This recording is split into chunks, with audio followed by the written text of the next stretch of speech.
Selamat pagi anak-anak, selamat datang di SMPK 1 Harapan.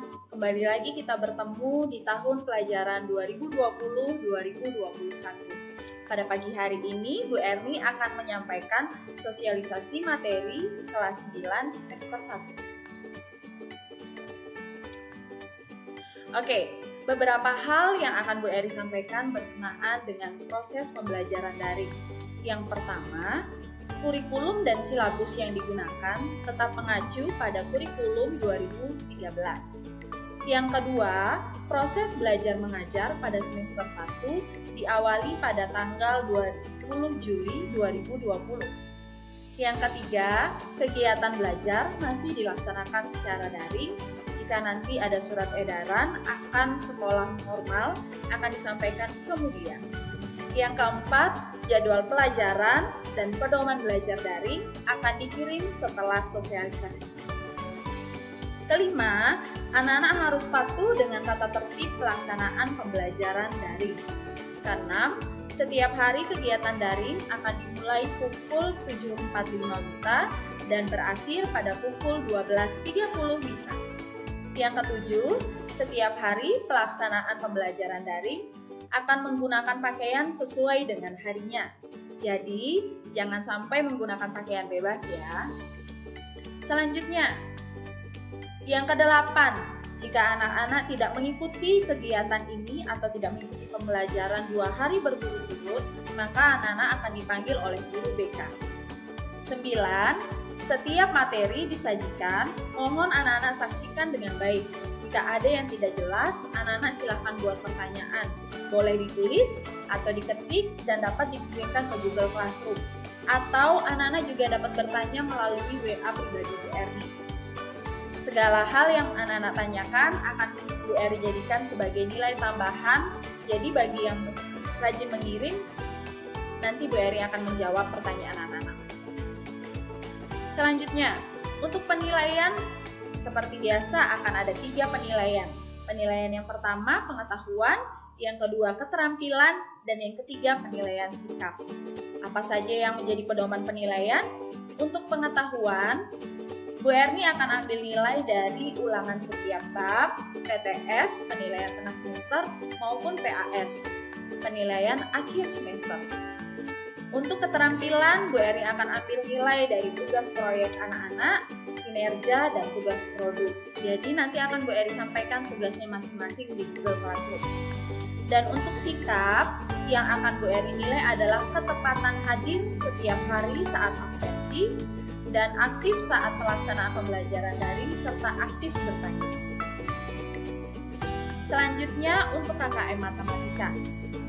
KKM Matematika kelas 9 itu adalah 65, tapi 65 itu predikatnya masih C loh. Nah, berikut Bu Erni sampaikan nih interval nilai yang anak-anak harus penuhi. Untuk yang pertama, interval nilai dari 88 sampai 100 predikatnya A. Untuk interval nilai dari 77 sampai 87 predikatnya B. Nah, untuk interval nilai ini, yang predikat B ini yang harus anak-anak tempuh. Kalau bisa, nilai minimal yang harus anak-anak dapatkan adalah 77. Untuk interval nilai 65 sampai 76 itu predikatnya C atau cukup. Apa saja materi matematika kelas 9 semester 1? Untuk materi kelas 9 semester 1 itu ada 3 bab.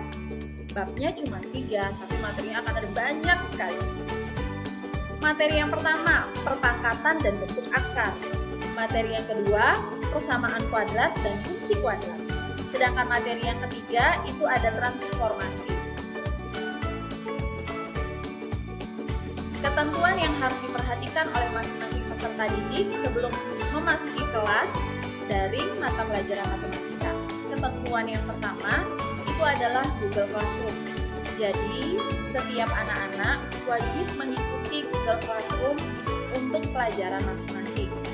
Nah, anak-anak tinggal join dengan cara tinggal minta kode kelas pada wali kelasmu atau nanti guru mata pelajaran yang bersangkutan akan memberikan kode kelasnya masing-masing. Pastikan nama profil yang digunakan sesuai dengan nama peserta didik. Jadi, tolong nama yang dipakai itu adalah nama asli anak-anak.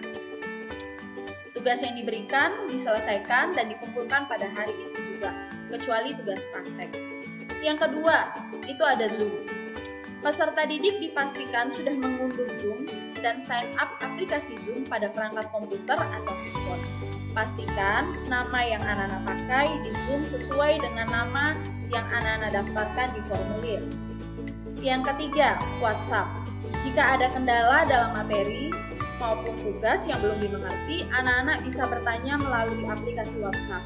Untuk nomor Bu Erni, anak-anak dapat minta ke wali kelas masing-masing.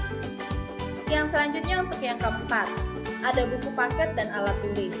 Jadi setiap pelajaran, anak-anak wajib menyiapkan buku paket maupun alat tulis. Dan yang terakhir, kelima, ada YouTube. Untuk YouTube, jika ada materi atau video pembelajaran, anak-anak bisa lihat di YouTube dan linknya akan di-share melalui Google Classroom. Demikian sosialisasi yang Bu Eri sampaikan.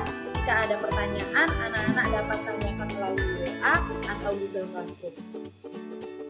Tetap semangat untuk belajar di rumah, stay at home, lakukan hidup bersih dan sehat. Selamat pagi anak-anak, Tuhan Yesus memberkati. Dadah!